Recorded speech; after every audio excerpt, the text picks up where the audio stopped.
Good day everyone, I'm Maribeth Y. Binag. The first reporter of our topic is Dialogue Notation and Design. Dialogue Notations and Design. Dialogue is the syntactic level of human-computer interaction. So, ang dialogue daw is a syntactic level of HCI. So, dapat nakasequence na tanan sa tuwa pa lang sa user, dapat nakasequence na siya usa nimo input sa computer. Dialogue notations can be defined diagrammatic state transition networks, GSD diagram, flowcharts, textual, formal grammars, production rules or CSP. Dialogue length 2. The semantics of the system, what it does, the presentation of the system, how it looks. So, dapat kung maghimotag system, dapat presentable siya lantawon sa mga viewers. Then, formal descriptions can be analyzed. Ang formal description, ga-analyze siya first, for inconsistent actions. Second, for difficult to reverse action. Third, for missing action. Fourth, for potential miskeying errors. Is dialogue. Dialogue as opposed to a monologue. So, ang dialogue is kabaliktaran siya sa monologue. Kaya ang monologue is written to one person only, like sa speech. Then, unlike sa dialogue, nga conversation between two or more parties, nga which is nag-cooperate, na sila ay cooperative. So, sa user interface, refers to the structures of the interaction. So, dapat naka-sequence na siya tanan usa sila mag-interact. Then, syntactic level of human-computer conversation. Computer language at 3 levels. So, ang computer language na siya ay 3 ka levels. First level is lexical. Lexical, which is the shape of icons, actual case phrase. Then second is the syntactic, which is the order of structures of inputs and outputs. Then third is the semantic, effect of internal application data. Structured of human dialogue. So, human conversation dialogue with computer relatively structured and constrained. Some human dialogue formal to like a married service. So, mo ni siya example sa formal dialogue, sa human dialogue formal. Kini siya the marriage service. Di ba kung sa kasal, kinahanglan formal man kay na siya, kaya atubangan na siya sa nanumpa mo, atubangan sa kadaghanan, o atubangan na siya sa Ginoo. Dialogue design notations. So, dialogue gets bored in the program. In a big system, so sa big system, we can analyze the dialogue. Can the user always get to see current shopping basket? Change platform, for example, Windows Mac. Dialogue notation help us to analyze systems. So, ang dialogue notation, makatabang ko na siya sa tuwa sa pag-analyze sa system, ngay mong buhaton, usan mo siya i-propose. Then, separate lexical from semantic. Dapat, nakaseparate ang lexical sa semantic. And before the system is built, notations help us to understand proposed design. So, before ang system, ngay mo ang singalan na ni notations help us understand proposed design. So, ang notation, makatabang sa tuwa sa pagpasabot sa design nga imo ang gihimo or imo ang usan nimo siya i-propose. Diagrammatic notations have 5 types. First is State Transition Networks or STN, Petri nets, state charts, flowcharts, and last is the GSD diagrams or Jackson Structure Design. State Transition Networks or STN. oblong venues for dialogue description. So, circle, then states, then ang arcs, action o events. So, mo ni siya ang example. Kini siya ang akuan, diagram. First, 8 circles denote a state. State the systems can be in. Mino is the state where the systems is waiting for the user to select either circle or line. Circle 1 is where the system is waiting for the user to select the circle center. If the user click on a point, the system moves into the circle 2. So kung ang user mo click siya, dayon mo ba na yung circle 2? And responds by the drawing the rubber band between the point and the current mouse position. From this state, the user can click on another point upon which the systems draw the circle and then move into the special finish. Then, we can say from this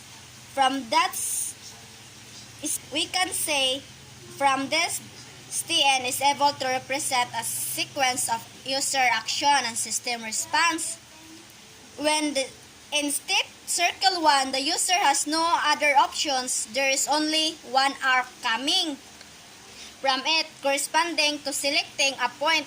In another state, the user has several options. For example, from the state menu, the user can select circle from the menu, upon which the system moves into circle 1 and highlights the circle options. Hierarchical STNs. Managing complex dialogues of name submenus. This is the examples of hierarchical STNs. Muna siyang diagram. The drawing tool may have a main menu. Muna ang main menu, from which we can select of 3 submenus. Muna siyang 3 submenu. A graphic submenu as described a circle. Then a text menu for adding labels. Then last, which is the pen submenu for freehand drawing. Current dialogues and combinatorial explosion of state. Simple dialogue box. So, muna siyang example sa text style. First toggle is the bold. Kung i-click mo siya, bold ang mo inani ang yang kuan mo bold. Then kini, the second toggle is kung i-click mo ni italic ang iyang mo gawas. So, mura siya gumuslant gamay. Then last toggle, kung i-click mo siya, mo underline, mo automatically underline siya. Escapes and help. Back in wave, skip, cancel, case. Similar behavior everywhere. End up with spaghetti of identical behaviors. Try to avoid this example. On high-level diagram, normal except for each submenu. Plus, separate, escape, arc, active everywhere in submenu. Level is easy, and this represents the user hitting the skip key. So, kining is easy, mo na siya nag-represent sa user nga para ma-hit niya ang skip key. Then, the difference is that this arc is active at all times during the sub-dialogue. Even when the user is in the middle of drawing a circle or a line, if the skip key is pressed, the sub-dialogue is immediately aborted and the arc labeled ESC is taken. In this case, both the ESC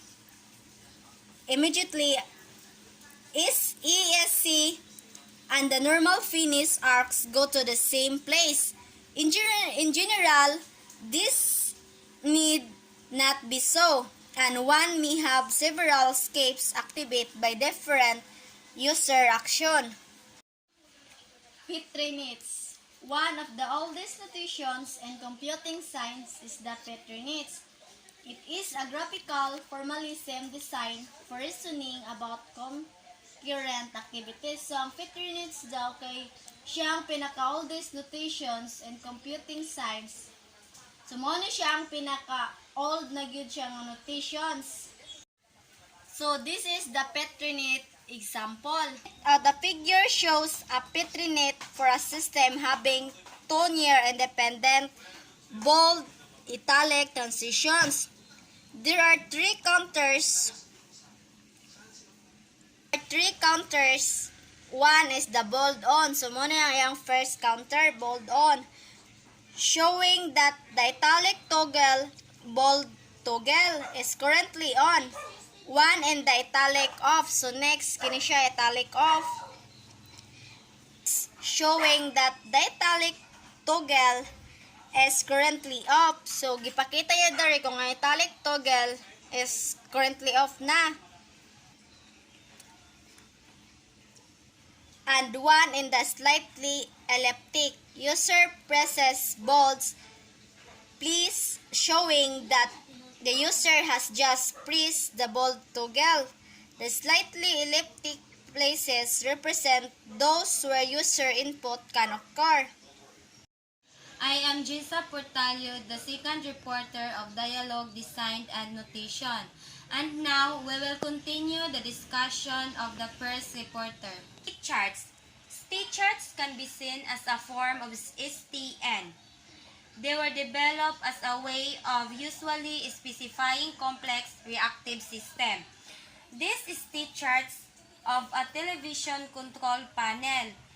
The control has 5 buttons labeled, which is first, 1, second, off, third, mute, fourth, cell, and the 5 is reset.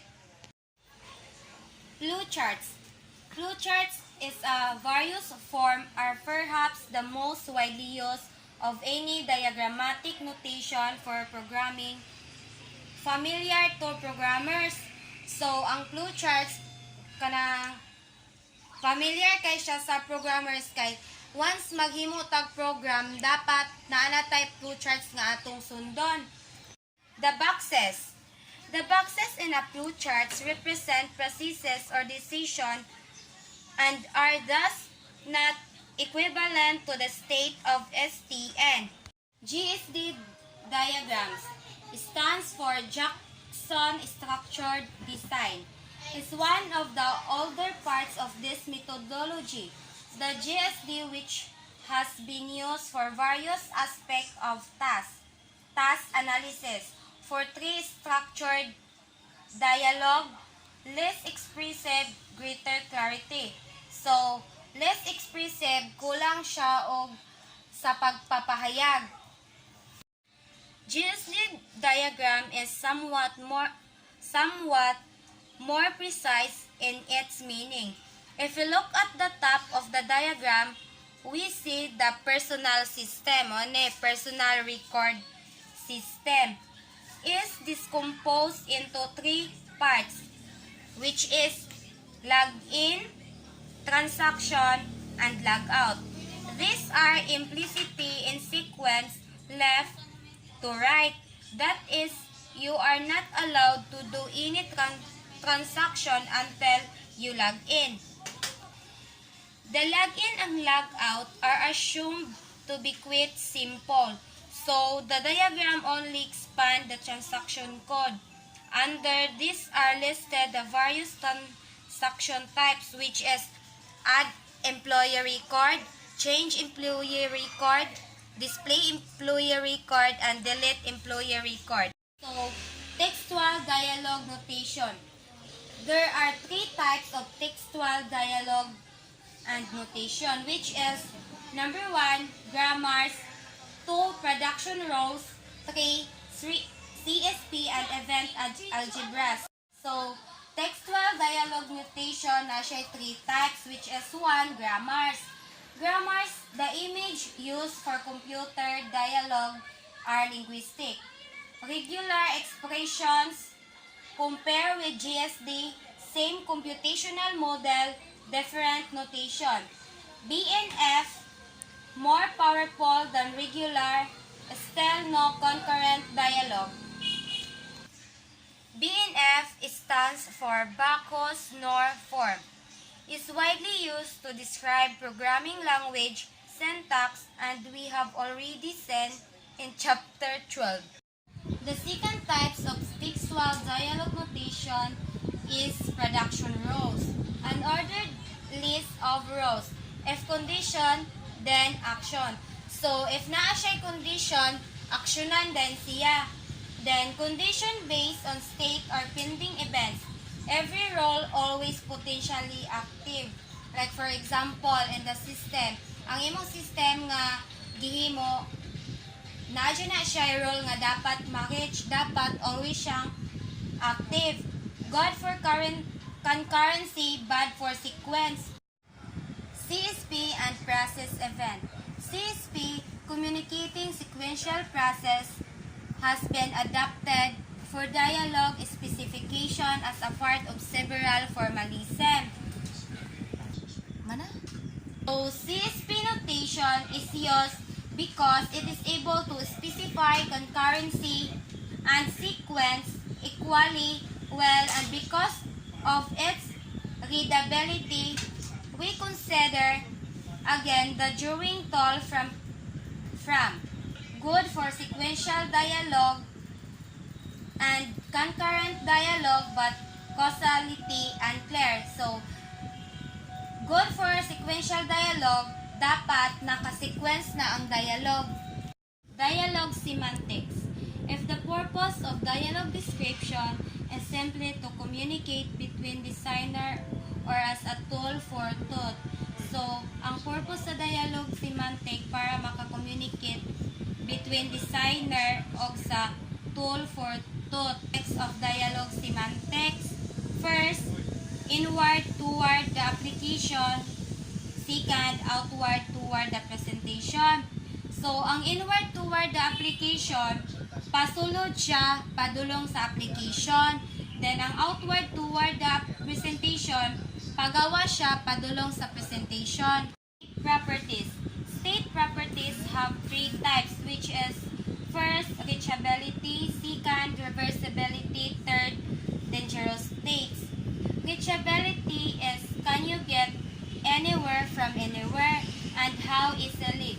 Reachability means once mag-design ka og system, dapat na kay goal nga dapat nimong kuhaon, dapat makuha jud to nimo sa imong system. Then the state is a dialogue represent points where the user has obtained information or where the system has done something useful. So the user wants at least to be able to get a desired dialogue state and ideally to be able to get easily. Ability. Can you get to the previous state but not undo? The user wants to get the reversibility. Can you get to the previous state but not undo? The user wants to get to the previous state. Dangerous states. Some state you don't want to get to. So kanang ubang state nga dili nimo gustong kuhaon sa imong system.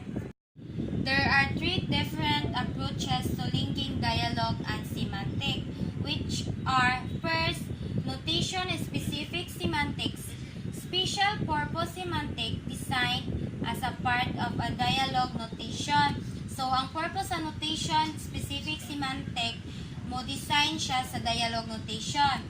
Second, links to programming language, attaching pieces of programming language code to the dialogue.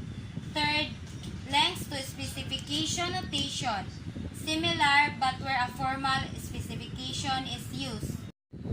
Lexical issues. There are three types of lexical issues. First, visibility. Differentiate modes and states, annotations to dialogue. Visibility means visible to the people can see what it is